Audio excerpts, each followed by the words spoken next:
Hello, I'm Poppy. I'm here at London to interview Matt Hancock, MP, about dyslexia.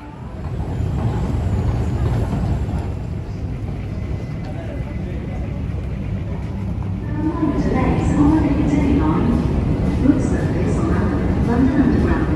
DLR London Overground.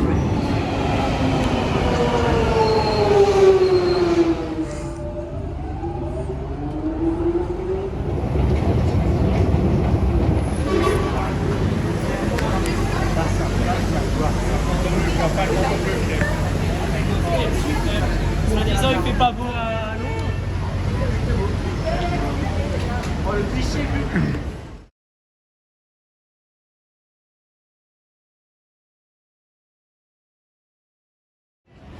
Where are we, Poppy?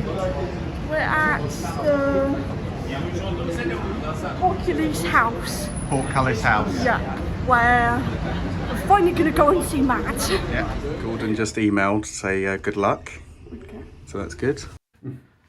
I'm here today with Matt Hancock and I'm going to ask him some questions about dyslexia and all of that kind of stuff. Okay, far away. Yeah. It's like Cronus's questions. I know. Yeah, except we haven't got a load of other people shouting at us. Thanks for that. Yeah. What inspired you to get into politics? Well, I wanted to get into politics to change things for the better. That's fundamentally what it was about. And I'd started life working in my family's small business, and they had some challenges, and I wanted to see what we could do to improve that. And then, you know, one of the things I'm really feel very strongly about is being dyslexic, is to make sure there's enough support for people who think differently, whose brains are wired differently, like you and me. And so that's one of the things I've been getting on with. That's very nice. What was it like to be diagnosed with dyslexia at the age of 18? And how did it make you feel once you had your diagnosis? Well, it made me feel great. It made me feel like I understood what was going on, like I understood myself. And so I think some people, especially people who don't have a neurodivergent condition, they think that somehow putting a label on somebody is a bad thing for them. But for me, it was an explanation. Suddenly things made sense. It was like a light bulb moment. Yeah. So I'm really glad that I got my diagnosis, and I wish I'd got it earlier. And that's what I'm trying to change for other people. Yeah. See, I was 5 when I got diagnosed with dyslexia, Mm-hmm. and it was kind of like a light bulb moment. Right. You know, you finally understood yourself. Yeah, exactly. That's how I felt. What can you tell us about Assessible Learning Foundation? Yes. So I've set up the Accessible Learning Foundation, which is there to promote the early identification of neurodivergent conditions. You were 5, I was 18 when my dyslexia was identified. I wish I'd been 5. It would have helped all the way through school to know what was going on, and it would have helped me as a child, it would have helped my teachers to understand what was going on in the way my brain works. And I want to see that for everybody. And here I am as a member of Parliament with the chance to do things like bring in new proposed laws to try to make this happen. Okay, that's fantastic. How has dyslexia affected your confidence? Well, at first, before I got the diagnosis, it was a problem. I thought I was rubbish at languages. But it turns out what I'm rubbish at is getting a sound in my head down onto a piece of paper as a symbol, or into a computer these days. Although that's a bit easier. But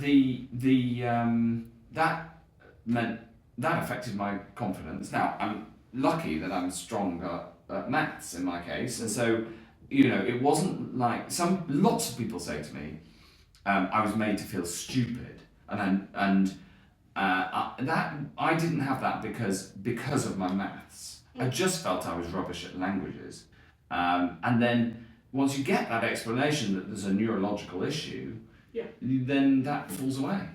Totally. Do any other MPs have dyslexia? Yes, yeah, quite a lot. Quite a lot of the supporters of my bill yesterday are dyslexic. I mean, Tom Hunt, the MP for Ipswich, is dyslexic. He's also dyspraxic, and he talks a lot about his neurodivergent conditions, and I think that's a good thing. In fact, when I was in the cabinet, I went public about the fact I'm dyslexic. Yeah. And Brandon Lewis was also in the cabinet, and he went public like a week later. It was like London buses. Exactly. You get one of them, and then like more show up. Exactly. Suddenly. What is the funniest thing that has happened in Parliament during your time as an MP? What's the funniest thing? Yeah. Oh my goodness. David Cameron was asked this question. He just said Nick Clegg.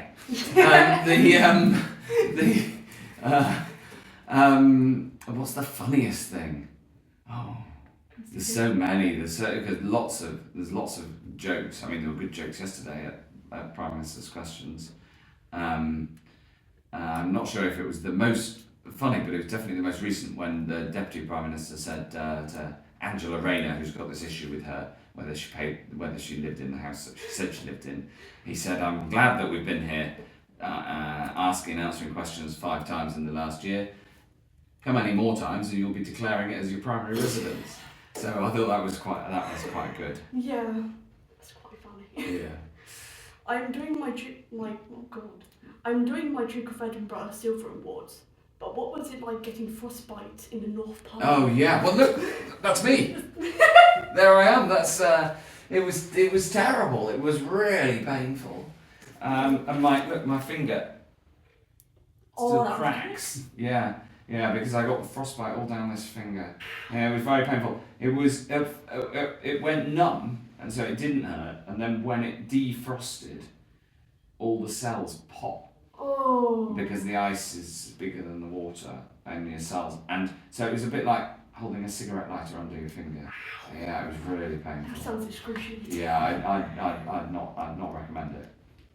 Okay, and also, what was it like playing the most northerly game of cricket? Cricket. It was cold. It was cold. It was fun. So it was a scene like this, and there was actually a sort of little iceberg that we thought would do well as a fielder. There were 2 of us. Yeah.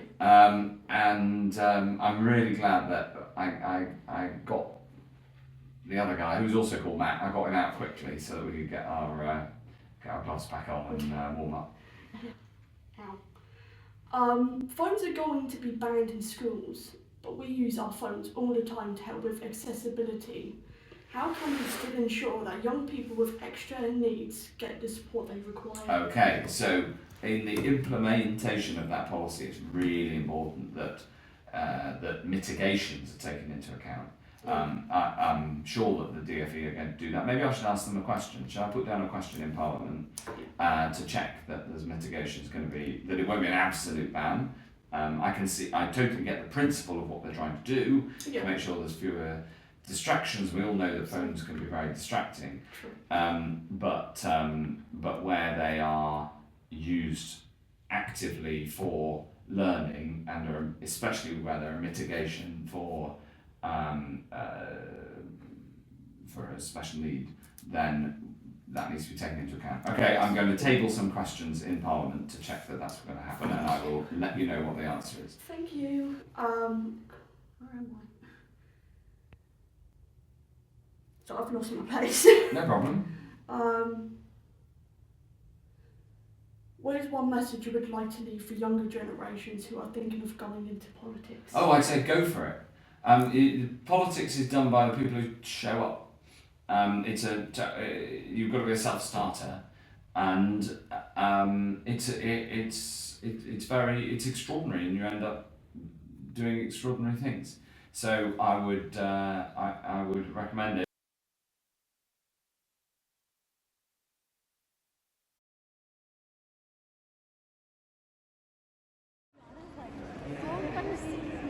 The big heads of state and government, so you have to have